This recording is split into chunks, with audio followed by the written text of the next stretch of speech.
అందరికీ నమస్కారం. Prime 9 education ఈ స్పెషల్ ఎపిసోడ్కి అందరికీ స్వాగతం. మనం జేఈ నీట్కి సంబంధించి ముందు నుంచి మనం మాట్లాడుతూ ఉంటాం. మాట్లాడిన తర్వాత రిజల్ట్ వచ్చిన తర్వాత 1వ ర్యాంక్ వచ్చింది, 2వ ర్యాంక్ వచ్చింది, అక్కడితో డిస్కషన్ ఆగిపోతూ ఉంటుంది. కానీ అందరికీ కూడా మొదలవ్వాల్సినటువంటి డిస్కషన్ అక్కడే మొదలవ్వాలి. ఎందుకంటే ప్రతి స్టూడెంట్ యొక్క జర్నీ, జేఈ నీట్కి సంబంధించి ప్రతి స్టూడెంట్ యొక్క జర్నీ ఒక different and unique journey. So అలాంటి జర్నీలో భాగంగా ఈరోజు ఆళ్ళ నిఖితా రెడ్డి, ఈమె ఆల్ ఇండియా ర్యాంక్ 464, అలాగే గర్ల్స్ కేటగిరీలో 288వ ర్యాంక్ సాధించినటువంటి ఆళ్ళ నిఖితా రెడ్డి మనతో ఉన్నారు. ఆమె యొక్క జర్నీ కంప్లీట్లీ డిఫరెంట్. నేను ఇప్పుడే చెప్పాను, ప్రతి ఒక్కరి జర్నీ యూనిక్గా ఉంటుందని. సో ఆడుతూ పాడుతూ చదివినటువంటి నిఖితా రెడ్డి డైరెక్ట్గా ఈ రోజున ఎయిమ్స్కి వెళ్ళబోతుంది. ఫస్ట్ ఆఫ్ ఆల్ నిఖితా, నీకు మీ పేరెంట్స్కి ప్రైమ్ 9 తరపున బిగ్ కంగ్రాచులేషన్స్ అమ్మా. Thank you so much. So ఈ జర్నీలో, జేఈ నీట్ జర్నీలో నేను ఇప్పుడే చెప్పాను ఇక్కడి నుంచి ఎందుకు మొదలవ్వాలంటున్నానంటే, దీంట్లో చాలా టర్నింగ్ పాయింట్స్ ఉంటాయి. ఒకరికి ఒక సబ్జెక్ట్ ఇష్టం ఉంటుంది, ఒకటి ఇష్టం అవుతూ ఉంటుంది. మరికొన్ని సందర్భాలలో మనం అనుకున్నటువంటి రిజల్ట్ ఇమీడియట్గా కనిపించదు. అప్పుడు మనం ఎలా తీసుకున్నాం అనేటువంటిది చాలా చాలా ఇంపార్టెంట్. మరొక పక్క పీర్ ప్రెషర్ ఉంటుంది, పేరెంట్స్ నుంచి ప్రెషర్ ఉండొచ్చు, కొన్ని సందర్భంలో టీచర్ సపోర్ట్ ఉండొచ్చు, ఉండకపోవచ్చు. సో ఇలా ఈ యొక్క జర్నీ ఒక అద్భుతమైనటువంటి జర్నీ. మరి నిఖితా విషయంలో ఈ జర్నీ ఎటువంటి మలుపులు తిరిగింది, విభిన్నమైనటువంటి పరిస్థితుల్లో ఆమె ఏ విధంగా స్పందించింది అనేటువంటిది ఆమె మాటల్లో తెలుసుకునేటువంటి ప్రయత్నం చేద్దాం. హాయ్ నిఖితా. హలో. సో ఇప్పుడు మనకి అయిపోయింది ఈ 2-3 సంవత్సరాల యొక్క చాలా కష్టపడినటువంటి సందర్భం. ఇప్పుడు చాలా రిలాక్స్డ్గా రిజల్ట్ కూడా వచ్చింది, మనం ఎయిమ్స్కి వెళ్ళబోతున్నాము, right? How do you feel Nikhita? ప్రస్తుతానికి అందరూ హ్యాపీగానే ఉన్నారు ఇంట్లో వాళ్ళు, అలాంటప్పుడు మనం కూడా హ్యాపీగానే ఉన్నాం అనుకుంటున్నాను నేను. Okay, good. సో ఇప్పుడు నిఖితా, ఇప్పుడు నువ్వు అంటే అసలు స్కూలింగ్ ఎట్లా జరిగింది? అప్పటి నుంచి ఫౌండేషన్లో ఉందా, లేకపోతే 11th and 12th సంబంధించి ఎంత సీరియస్గా నువ్వు చదవటం జరిగింది అనేటువంటి తెలుసుకుందాము. మొట్టమొదటిగా స్కూలింగ్ సంబంధించి చెప్పినాను. నా 8th class Narayana. Okay. Lockdown batch మేము. లాక్డౌన్ లో అప్పుడు 8th క్లాస్. ఆ టైంలో హాస్టల్లో ఉన్నాను. కొద్దిగా నాకు మ్యాథ్స్ ఇంట్రెస్ట్ ఎక్కువ ఫస్ట్ లో. సో మ్యాథ్స్ మీద ఫిజిక్స్, కెమిస్ట్రీ స్మూత్ గా వెళ్ళిపోయేది, పెద్ద టెన్షన్ లేకుండా.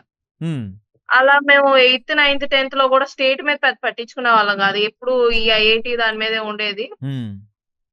అలాగా వెళ్ళిపోవడం వల్ల మాకు ఫిజిక్స్, కెమిస్ట్రీ ప్లస్. సో అంటే 10th క్లాస్ వరకు కూడా జేఈ ఆస్పిరేషన్తో ఉండి ఫిజిక్స్, కెమిస్ట్రీ బాగా నేర్చుకోవటం. మరి 11th వచ్చిన తర్వాత నీట్కి ఎందుకు మారటం జరిగింది? దాని మీద ఇంట్రెస్ట్ ఉండి బయటికి వెళ్ళే ఆలోచన లేకపోవడం వల్ల ఇంకా డాక్టర్ తీసుకుందామని తీసుకున్నాం. So okay. సో జేఈ అయితే, ఇంజనీరింగ్ అయితే బయటకు ఎక్కడికైనా వెళ్ళవలసి ఉంటుంది, డాక్టర్ అయితే ఇక్కడే దగ్గరలో ఉండొచ్చు, రైట్ అనేటువంటి ఉద్దేశంతో నీట్కి నీ యొక్క ఆలోచన షిఫ్ట్ అయ్యింది, అంతే కదా? రైట్. సో ఇప్పుడు 11th and 12th, 11th ఉన్నటువంటి కష్టాలు ఏమిటి? ఫలితాలు నేను తర్వాత అడుగుతా. మొట్టమొదటిగా నీకు వచ్చినటువంటి కష్టాలు. ఎందుకంటే నాన్న నిఖిత, అంటే ఇది చాలామంది పిల్లలకంతా కూడా ఏంటంటే, మనం ర్యాంకుల గురించి, ఆ ఫైనల్ నెంబర్ గురించి మనం మాట్లాడుతూ ఉంటాం. కానీ ప్రతి ఒక్కరికి ఆ చదివేటువంటి క్రమంలో, నేర్చుకునేటువంటి క్రమంలో చాలా ఇబ్బందులు ఉంటాయి. సో అది నార్మల్ అని తెలిసిన రోజున మాత్రమే వాళ్ళు యాక్షన్ చేయడానికి అవకాశం ఉంటుంది. దురదృష్టవశాత్తు ఏమిటంటే చాలామంది ఏంటంటే అక్కడ వెనకబడిపోతూ ఉంటారు, రైట్? సో అందుకని నువ్వు చెప్పేటువంటి నీ జర్నీ చాలా మందికి ఇన్స్పిరేషన్ కావాలి అనేటువంటి ఉద్దేశంతో నేనేమంటున్నానంటే, 11th నీకు వచ్చినటువంటి ఒక 3 అతి ముఖ్యమైనటువంటి ఇబ్బందులు ఏమిటి?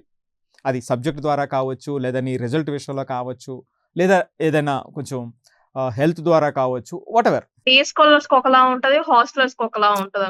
మాది కొద్దిగా ఇంటి నుండి వెళ్ళటం వల్ల కొద్దిగా ప్రెషర్ తక్కువ ఉంటది. రైట్. వాళ్ళు నైట్ టైం అంతా కూర్చొని చాలా ప్రెషరైజ్డ్ గా చదువుతారు హాస్టలర్స్ అయితే.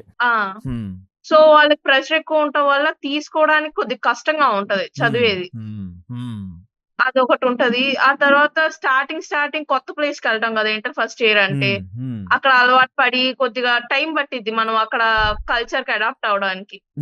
ఎంత టైం పట్టిందన్న ఆ ఇబ్బంది నుంచి బయటకు వచ్చి నీ యొక్క స్టడీ మీద కన్సిస్టెంట్ గా వెళ్ళటానికి? 2 months పట్టింది. 2 months 3 months పట్టింది. మళ్ళా భయపడతా ఉంటారు ఫస్ట్, ఎక్కడ దాకా చదవాలి, ఎంత చదవాలి, ఎన్సీఆర్టీ చదివితే సరిపోయిద్దా లేదా ఇంకేమైనా చదవాలా, కాంపిటేటివ్ స్పిరిట్ వల్ల అలా భయపడతా ఉంటాము. వాళ్ళు బైపీసీ సెక్టార్ లో ఉన్న ముందు కానీ భయపడతారు.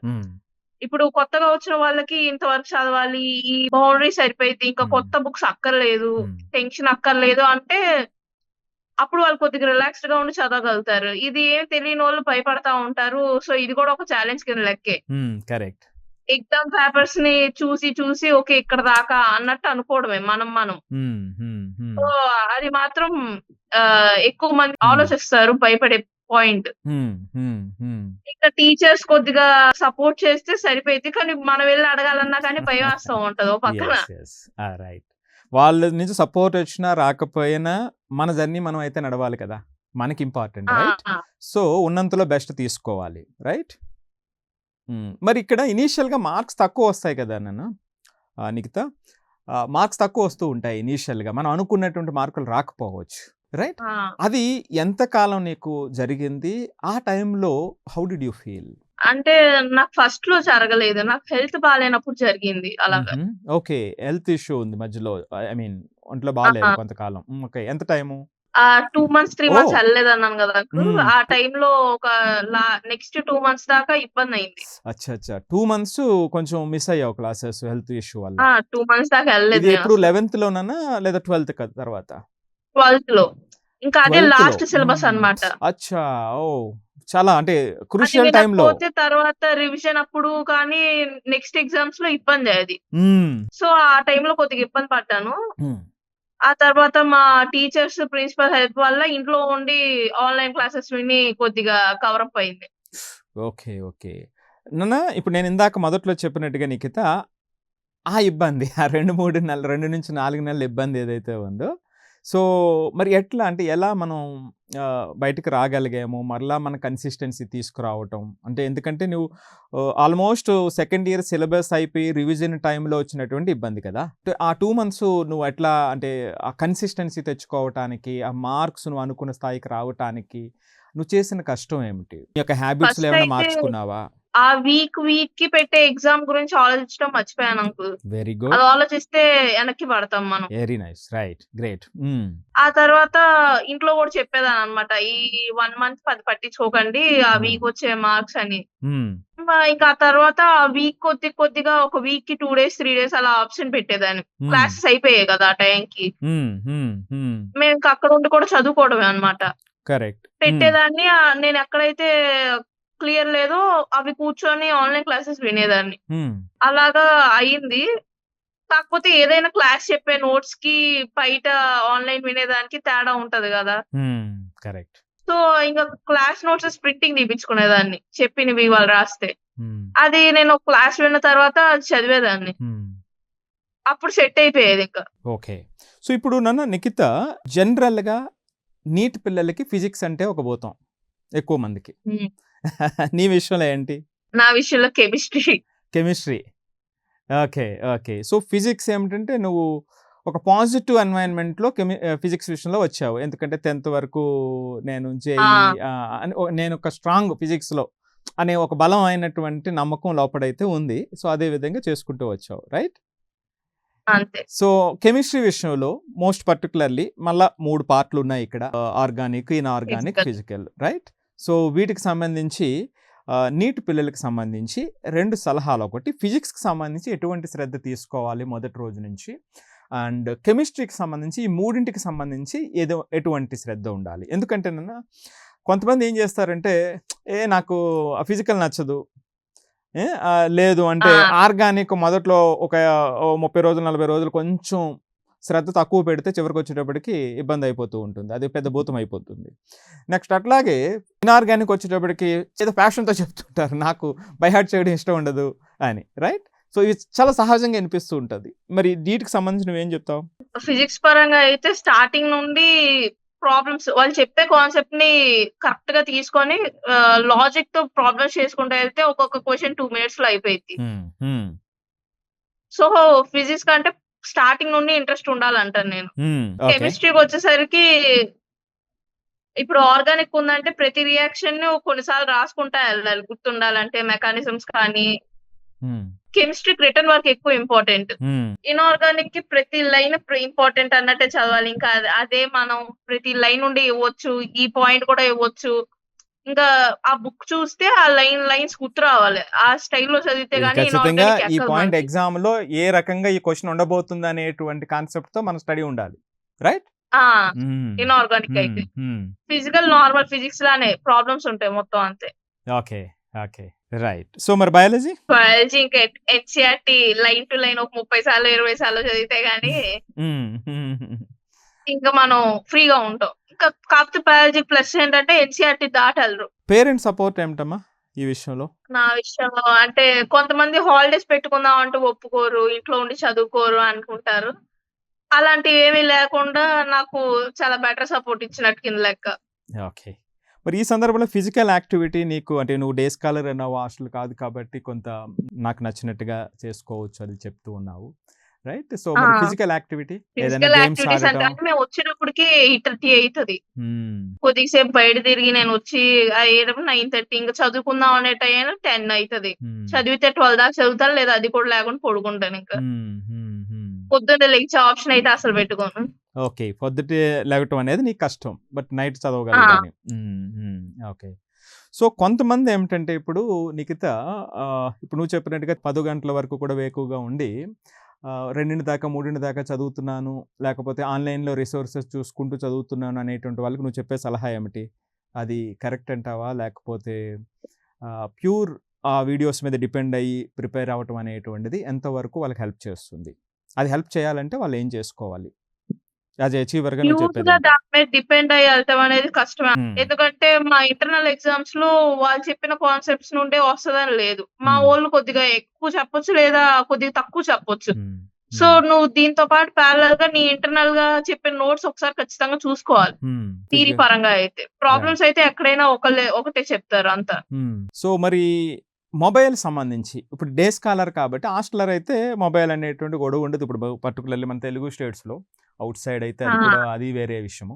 బట్ ఇప్పుడు ఇంటికొచ్చేటప్పటికి ఈ మొబైల్ అడిక్షను లేకపోతే దీనికి సంబంధించి నీ జర్నీలో దాని పాత్ర ఏమిటి? టీవీ పాత్ర చాలా ఎక్కువ ఉంటది. టీవీ పాత్ర ఉంటుంది. ఆ! నేను టీవీ ఎక్కువ చూస్తాను. కాకపోతే రిలాక్స్ అవ్వాలన్నప్పుడు ఖచ్చితంగా ఎక్కువ సేపే కూర్చొని చూస్తాను. ఇంకా చదవాలనిపించేదాకా చూస్తాను నేను. ఓకే. ఓకే. ఆహా! చదవాలనిపించిన తర్వాత మళ్ళా ఫోను ముట్టుకోను. ఇది చాలా గొప్ప విషయం నిఖిత. అంటే ఏది చేసేటప్పుడు అదే. రైట్?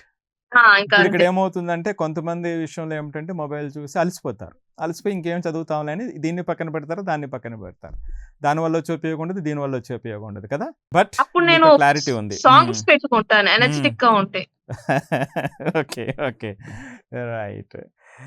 సో, బావుంది నిఖిత. అంటే నీ జర్నీ అంటే చాలా చక్కగా నాకేమనిపిస్తుందంటే ఎంతవరకు చేయాలి? ఎక్కడి వరకు చేయాలనేటువంటి దాని మీద పూర్తి అవగాహనతో నువ్వు చేసినటువంటి ప్రయాణం బావుంది. ఆహ్, ఇక నువ్వు సాధించినటువంటి రిజల్ట్‌కి ఎయిమ్స్‌లోకి వెళ్ళబోతున్నావు. రైట్? హ్మ్. సో, ఏంటి ఫ్యూచర్ ప్లాన్స్ ఏంటి? నిఖితాని ఒక 8 సంవత్సరాల తర్వాత ఎలా చూడబోతున్నావు? పీజీ నెఫ్రాలజిస్ట్ కోసం ట్రై చేయడమే. ఓకే. ప్రస్తుతానికి దాని మీద ఇంట్రెస్ట్ ఉంది. ఎందుకని? ఏమో తెలీదు 10థ్‌లో బయాలజీలో హీమోడయాలిసిస్ అవన్నీ చదివినప్పుడు దాని మీద ఇంట్రెస్ట్ అనిపించింది. హార్ట్ చదివేటప్పుడు ఏమనిపియలేదు గాని. అచ్చా! Okay. Great. Great. Great. Okay. హ్మ్. అది రాబోయేటువంటి రోజుల్లో మన జర్నీ. రైట్? ఓకే. సో, ఇప్పుడు 11థ్ అండ్ 12థ్‌లో ఉన్నటువంటి పిల్లలకి రైట్? ఒక 2 పాయింట్స్ విషయంలో తప్పనిసరిగా పాటించాలి అంటే ఏం చెప్తావు? టీచర్స్ చెప్పేది ఖచ్చితంగా వినాలి. హ్మ్. వాళ్ళు చెప్పేదాన్ని నీకు నచ్చిన దాంతో మాడ్యులేట్ చేసుకొని చెయ్యాలి. హ్మ్. స్ట్రెస్ తగ్గించుకోవడానికి నీ మెథడ్స్ నువ్వు ఆలోచించుకోవాలి. వాళ్ళు చెప్తున్నారు, వీళ్ళు చెప్తున్నారు అని ఆలోచించకూడదు. కంపారిజన్ ఉండకూడదు. ఇంక ఇవే point. Great Nikhita. Great. Once again hearty congratulations నాన్న. నీకు మీ పేరెంట్స్‌కి. రైట్? Thank you. రాబోయేటువంటి రోజుల్లో మరిన్ని విజయాలు సాధించాలని మనస్ఫూర్తిగా కోరుకుంటూ. రైట్? సో, చూసారు కదా! ఇదే పిల్లల యొక్క జర్నీ మనం చూస్తే ఇప్పుడు నిఖిత చెప్తున్నటువంటిది కూడా మోస్ట్ పర్టిక్యులర్‌లీ కంపారిజన్‌కి సంబంధించి.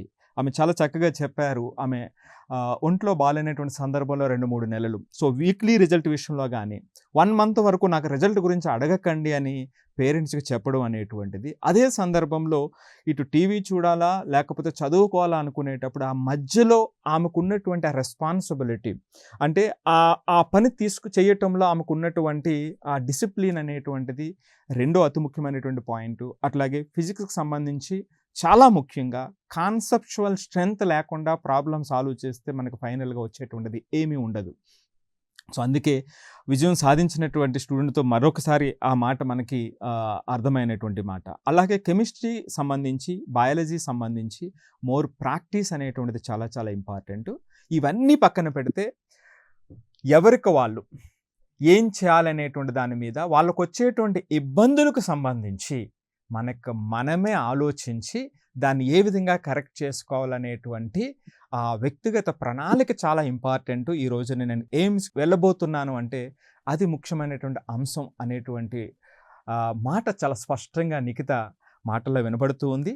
సో ఈ విధంగా నీట్ యాస్పిరెంట్స్ మరియు JEE aspirants, my dear all lovely children, మన జర్నీలో ఎవరికి వాళ్ళది యూనిక్ జర్నీ. మనకు ఉండేటువంటి ఇబ్బందులు మనకు ఉంటాయి, మనకి ఉండేటువంటి కష్టం మనకు ఉంటుంది. సో వాటిని అర్థం చేసుకుని వాటికి రైజ్ అబౌవ్ అయినప్పుడు మాత్రమే మీరు సృష్టించేటువంటి రిజల్ట్ వేరేగా ఉంటుంది. So wish you all the best. మరొక అతిథితో మనం కలిసేటువంటి ప్రయత్నం చేద్దాం. Thank you so much.